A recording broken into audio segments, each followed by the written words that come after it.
Coming up next on KPBS Evening Edition, the Navy announces a big crackdown on a synthetic drug called Spice. Dozens of San Diego-based sailors are being discharged for using or selling it. And our series on healthy food continues with middle school students using pedal power to make healthy beverages. KPBS Evening Edition starts now.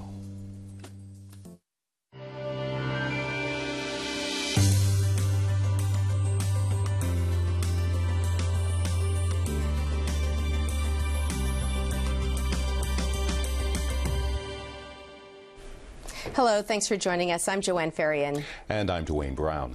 What's next for Libya after the death of Muammar Gaddafi? We'll have some analysis in our roundtable in just a few minutes. But first, tonight's top stories. Dozens of San Diego-based sailors are being discharged for using or selling a synthetic drug called Spice. KPBS Home Post blogger Beth Ford Roth is in the news center with the story. Beth, remind us what Spice is and exactly how many sailors were caught using it. Well, Spice is a synthetic drug similar to marijuana, and there were 64 sailors who were caught either using or distributing Spice, and the Navy has indicated that they will be kicking all of them out. Now, what's interesting is that 49 of those sailors were assigned to the USS Carl Vinson. The Navy is investigating whether or not those sailors were using Spice while they were on their most recent deployment to the Middle East. And it was during that deployment that the USS Carl Vinson was involved in the burial at sea of Osama bin Laden. And earlier this week, we reported a South Bay school district voted to ban the sale of Spice. How big of a problem does it appear to be in the Navy? Well, this latest bust seems to indicate it is a growing problem. Now, between August and December of 2010, 15 sailors were admitted to Naval Medical Center San Diego with problems related to Spice. So it is a growing problem for the Navy. KPBS Home Post blogger Beth Ford Roth. We're learning more tonight about just how many people have been deported from the San Diego area in the past fiscal year. Earlier this week, Immigration and Customs Enforcement announced a record of nearly 400,000 deportations. And now we've learned that more than 33,000 people were deported from San Diego and Imperial counties. That is nearly double the number deported than the year before. English learners lag behind most other San Diego County students on state achievement tests. School administrators from across the county met downtown today to talk about what's working in closing that gap. KPBS education reporter Kyla Calvert joins us from the news center to tell us more. Kyla, are San Diego County educators having any success closing this achievement gap? Well, the gap is still quite large. English learners' passing rates on the state's math and English assessments lag other students in the county by 20 and even up to 50% in some cases. But since 2007, English learners' scores have made much larger gains than other students in the county on each of those tests. So today, principals and superintendents were talking about the strategies that they've seen successfully lead to those kinds of increases. Do we know how many students in the county fall into the category of English learners? It's about 120,000 students across the county, which is about a quarter, actually, of all of the county's school kids. And we're not just talking about kids who are new to the country. There are also long-term English learners who have been in the schools for several years but aren't fully fluent, and school leaders were saying that those students are really difficult to reach because they blend right in with the native English speakers. KPBS reporter Kyla Calvert. Food Day started in the 70s as a national campaign to bring awareness to healthier ways of eating. It's now making a revival with the help of a bicyclist riding across the country to educate teens. Today, they learned how to use pedal power to create their own healthy beverages from garden fresh fruit. Research shows nearly 2 out of 5 children in California are overweight or obese, and the rate is 60% higher among children from very low-income areas where access to fresh produce is limited. We're in the middle of the cafeteria at Montgomery Middle School here in Linda Vista, and today's event is all about encouraging students to increase their veggie and fruit consumption as well as physical activity. What do you hope to accomplish with the Farm to Schools project? Mostly it's that kids don't know how good vegetables can taste because they've just been used to getting the ones beans from the grocery store. And when they grow it themselves in soil that's a lot more rich, and they're able to pick it themselves, it's fresher, and they'll notice a difference in the flavor. And they'll start to eat more just as a result of growing it themselves. This special ed and former middle school teacher of the year says these 7th graders are getting a threefer. I got healthy eating, I got exercise, and I'm teaching math. So if I'm out in the garden and I've spent half an hour planting and digging, and then I come back out and I can eat the fruits of my labor, isn't that not worth it? I mean, really.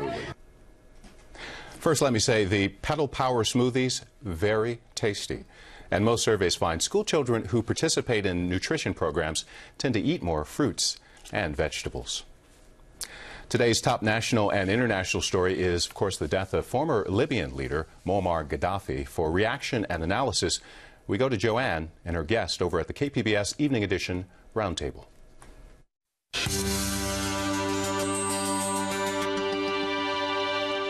Around the world today, people are reacting to the news of Colonel Muammar Gaddafi's death. Here in San Diego, members of the Libyan community are breathing a collective sigh of relief for family members and their homeland.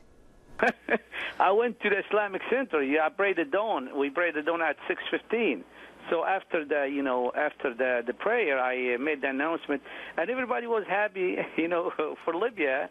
And for the Libyans, I made the announcement. I told them tonight, which is a Thursday, the last prayer, which is, after the sunset, the last prayer, which is the night prayer. At 8, I'm going to distribute the chocolate for everybody there for the celebration. Joining me now to talk about what Gaddafi's death could mean for Libya is Muhnak Abdel-Samad, Professor of Public Administration and Policy and Director of the Institute of Public and Urban Affairs at San Diego State University. Thank you so much for being here. Thank you for having me, Joy. When you first heard the news this morning, what were you thinking? I thought it's an event that will change the momentum of the Arab Revolution or the Arab Spring. So we saw how Zain al-Abidin bin Ali was in exile, we saw Mubarak fall, and then we reached a stalemate where Libya is there for 8 months. Muammar Gaddafi didn't want to go down. Yemen, Ali Abdullah Saleh is still there. He doesn't want to sign the deal, basically, whereby he would relinquish power. And Assad in Syria is killing his own people and doesn't want to leave. So the death of Muammar Gaddafi could be a turning event where you start seeing another momentum coming, or a new fresh breath into the Arab revolutions. And so hopefully we'll see Yemen have something happening and something happening in Syria.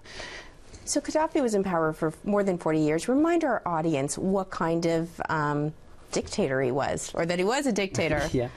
Well, Muammar Gaddafi stayed there for stayed in power for 42 years. From the reports that we have read is that he was involved in international terrorism, for example, with the Lockerbie plane, with the bombing of Lockerbie plane. Then he was a very oppressive dictator, killing and marginalizing any opposition to his regime. He really didn't build a state as much as he built a cult of personality that he was trying to work on. He concentrated the resources of the government in his own hand and his family, in his family's funds. And we have seen reports also saying, speculating what their wealth is, and they're really very wealthy at the expense of the Libyan people. So you would expect a country like Libya, that's very rich in terms of oil, to have better standards of living, yet they are really not reflective, the standards of living are not reflective of the wealth that the country has. So in a way, he wasn't working for the best interest of the Libyan people as much as he was working for his own interest and the interest of his supporters. So if this was the man in power for more than 40 years, and this, for a lot of people, this is who they grew up with. What kind of change, how dramatic is this going to be now that this person is completely gone, been removed, is dead? I think it's a very interesting question. Psychologically, it will be interesting to see at how the population is going to behave. One of the things that's interesting here, which is happening in all the different Arab countries, is that after the fall of these dictators, you're seeing a lot of chaos and instability in the countries. Whether it is Tunisia, which is the least unstable, so it's kind of stable, but still has a little bit of instability. You see it a lot in Egypt with a lot of instabilities, and now you see it in Libya. What happened is the social contract that the population have had with the state, where they would relinquish some of their rights, for the state to use or monopolize the use of violence or the use of power, is no longer there. These states are no longer legitimate. So to a certain extent, these people are going to come from a different mindset that whoever is going to come and lead them have to be legitimate, have to gain their trust. So in a way, it's really a big change from a state that obliged them to follow what they want, so basically oppress them and put them in line, versus a state that now has to gain their acceptance and their trust in order to advance. So how do you see it playing out then in terms of new leadership, what this country is going to go through? Libya is an interesting question, what's going to happen there, because we see that Jibril, the head of the NTC, the National Transitional Council, saying that he's leaving. He's not going to be part of the new temporary government, and he's going to basically to the civil society, and he's going to work in civil society and strengthen it. And then who is going to fill all of these places? And that's the fear here that you might have in Libya, that you might have some form of military struggle for someone who could dominate over another faction. So this is the key element here. If Libya could do a form of really smooth transition, political transition, then they could be on the safe side. If they're going to have to fight over each other or fight and use military force, then we're going to see some more violence in Libya. Hopefully it won't happen, but that's a possibility. Quickly, Professor, before we go, what role or how large a role will the international community or the U.S. play in terms of defining that new leadership? I think the U.S. will play an important role, as will Western Europe, especially like France and England and Italy. So those will be key players in helping some players inside Libya. So if they support some people, and if they provide some form of what the NTC was calling for, which is some form of international police, then they will play a bigger role in that case. But I think also they have another role other than having military support. If they provide funds, if they provide resources, that would be a great role that they could play. Professor Abdul Samad, thank you so much for being here. Thank you for having me. Alzheimer's and Down syndrome. We'll tell you about clinical trials getting underway in San Diego and the connection in just a few moments. And we'll take you to an East African cooking class. It's helping to build a bridge between generations. This is KPBS Evening Edition.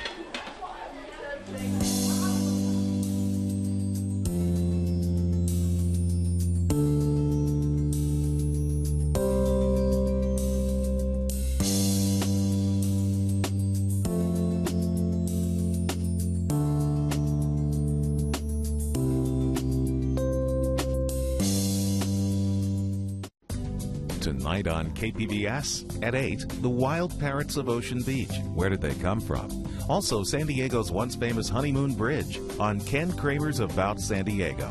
Then at 8:30, a steam ferry boat and a pipe organ from San Francisco find new homes in Southern California on California's Gold.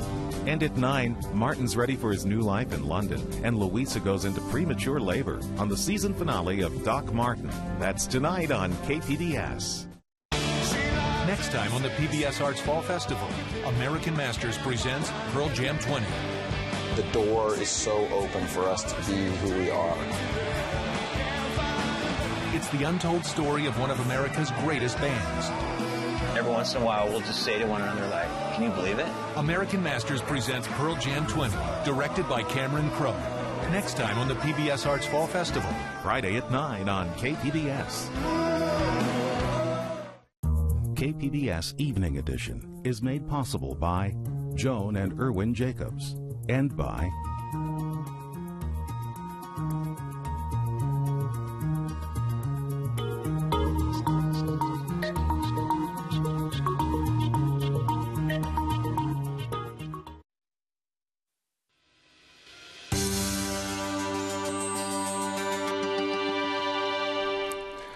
Last night, we brought you the story of a Somali refugee family in City Heights fighting common American health problems such as obesity with fresh foods and traditional recipes. Tonight, KPBS video journalist Katie Ufrat takes us to an East African cooking class where refugee moms are bridging cultural gaps by passing those cooking traditions on to their American teens and learning to adapt some U.S. favorites.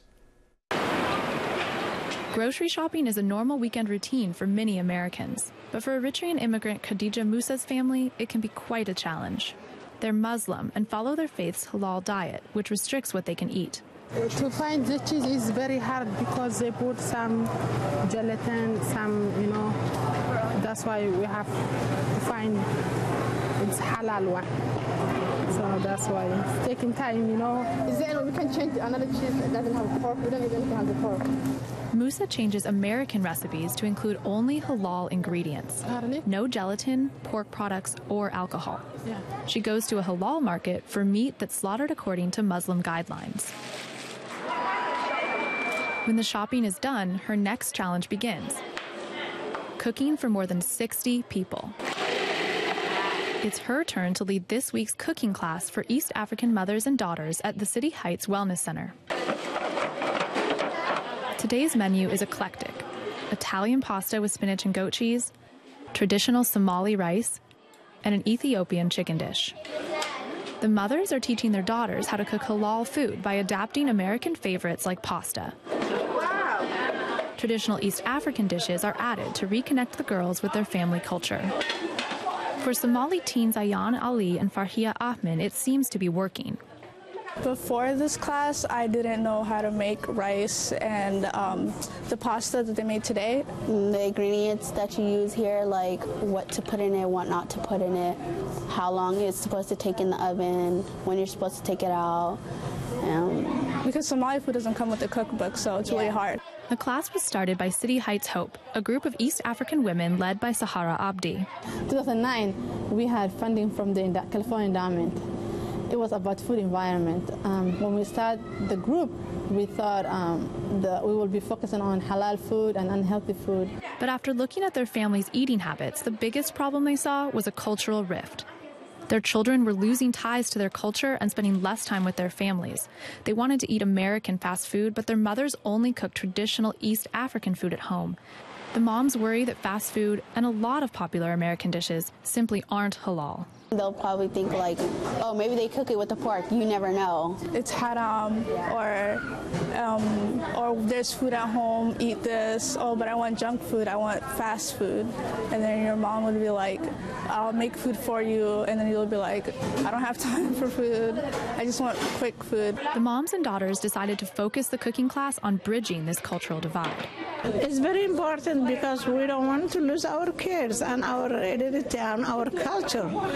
We have to keep our kids in our culture because now it looks like we are separating our culture, our kids and us. Somali refugee Fadumo Aidid helped start the classes early this year. Now they have packed classes twice a month at the Wellness Center. Aidid isn't just a teacher. She has learned to make halal versions of lasagna and pizza for her kids.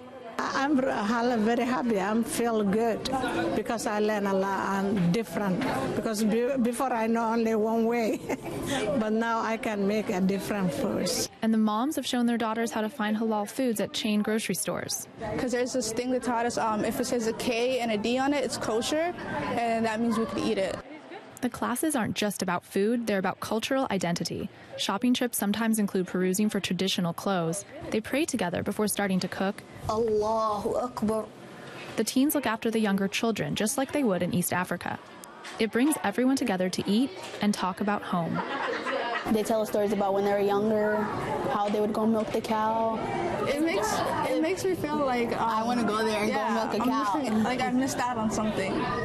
Ali and Ahmed say after the classes, there's one thing they definitely want to inherit from their mothers. Her cooking skills? Yeah. That report from KPBS photojournalist Katie Ufrat. You can see all three parts of our series on our website, kpbs.org.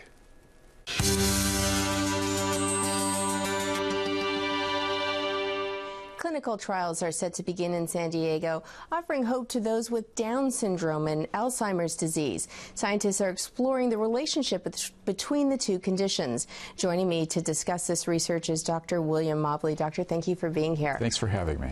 Now, you didn't start out researching Down syndrome. You started off looking at Alzheimer's. And what led you down this path to now be looking at Down syndrome?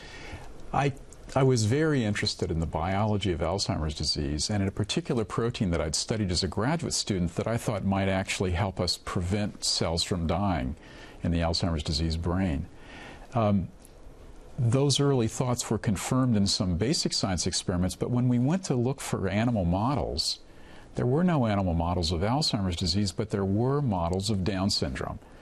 And I knew then, because I was a neuroscientist and neurologist, that everybody with Down syndrome by age 35 to 40 shows all the brain changes of Alzheimer's disease. And in fact, pathologists looking at slides can't tell the difference.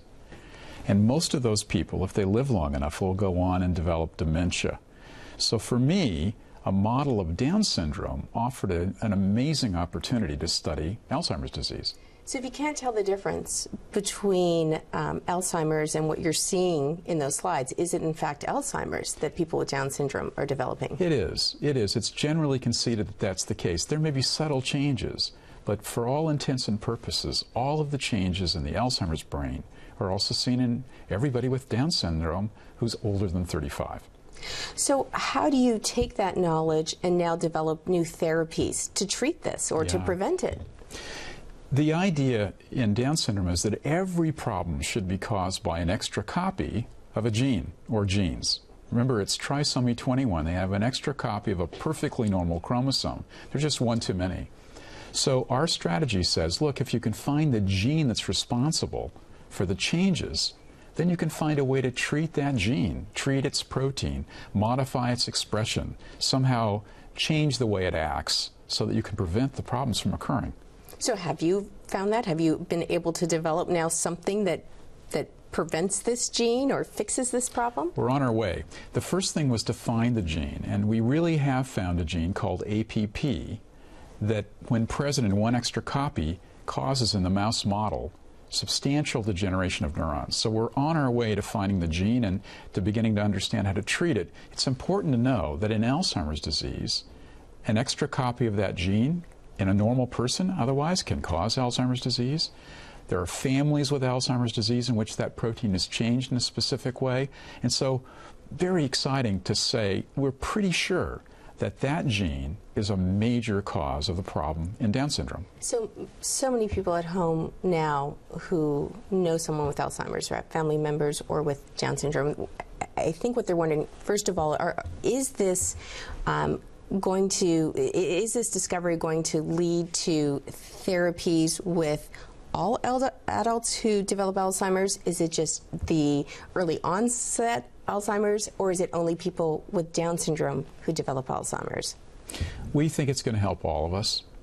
We think the dementia that is so common, the Alzheimer's dementia, is something that will yield in studies on Down syndrome. In other words, our focus is Down syndrome now, but we think the mechanisms we're discovering are going to be applicable to everybody with Alzheimer's disease, and the treatments that we discover will help all of us. I was under the impression that it was early onset Alzheimer's that was linked to genes, but later Alzheimer's that was not. So is that not the case? It is the case in the following way. Everybody who develops Alzheimer's disease, whether it's early or late, has more of this peptide called the A-beta peptide. That's common to all of them. And so we think whatever mechanisms involved in early onset or in Down syndrome is probably playing out with some differences in the sporadic or the typical late onset Alzheimer's disease. So as we said earlier, you're beginning these clinical trials. Tell us a little bit about those and how people might be able to get involved, because they're happening here in San Diego. Absolutely. Those trials are focused on a different mechanism, but a mechanism that we know is important in both young and old with Down syndrome. It's a mechanism that says essentially the brain is being suppressed. Its activity is being suppressed. And so the drug that is being tested is a drug that relieves that suppression. It allows the brain to become a little more active, and the hope is it improves cognition. The trial's in 18 to 30-year-olds, and we're hoping that people will volunteer for the trial and become part of our team. We're going to put up a number now so people know who to call if they want to become involved in this. And Dr. Mobley, thank you so much for being here. My pleasure. In just a moment, a recap of tonight's top stories and doing the math on SDG&E's proposed solar fee. This is KPBS Evening Edition.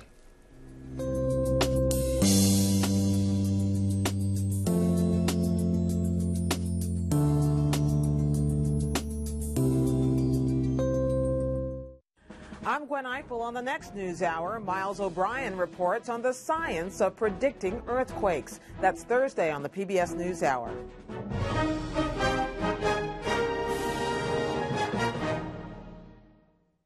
Last year, the kids all brought their own lunches, and some of the parents were really health conscious and had all organic food, and then some kids would bring literally Twinkies and chips. This program is so amazing because we know that they're getting healthy food. By doing family style, it actually helps the kids see and understand real meals like they would have at home. Yesterday we had a chicken and some vegetables and grapes.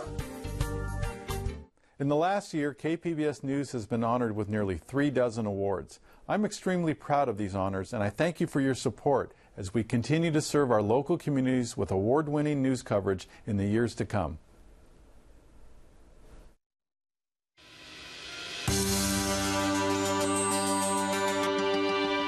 Welcome back to the Public Square and KPBS Evening Edition.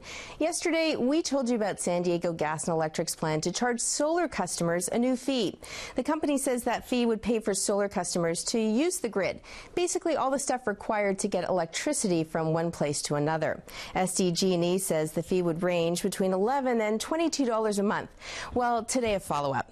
Sullivan Solar Power, now full disclosure, Sullivan is a KPBS underwriter, did a calculation using a bill from one of their solar customers in Escondido. Now, this family of 5 uses about 500 kilowatt hours a month. Right now, that family pays about $6 on their monthly bill. Their solar panels generated an extra 250 kilowatt hours that went back to the grid. Now, according to Sullivan, the new fee would increase their bill to $43 a month.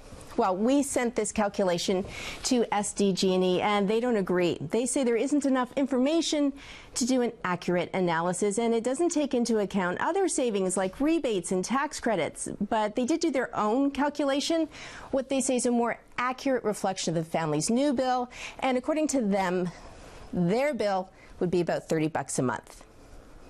We want your help. Are you a solar generator? Send us your bill. We hope to collect enough to do some additional math and report back what we find. You can email your bill, send a link on Twitter, or contact us through Facebook. And now Dwayne has a recap of tonight's top stories. 64 San Diego-based sailors are being discharged for using or selling a synthetic drug called Spice. The Navy says its drug abuse policy is clear and simple: zero tolerance. Immigration officials say they deported more than 33,000 people from San Diego and Imperial counties in the last fiscal year. That's nearly double the number from the year before. You can watch and comment on any of the stories you saw tonight on our website, kpbs.org/evening edition. Thanks for joining us. Have a great night. We leave you with a look at the forecast.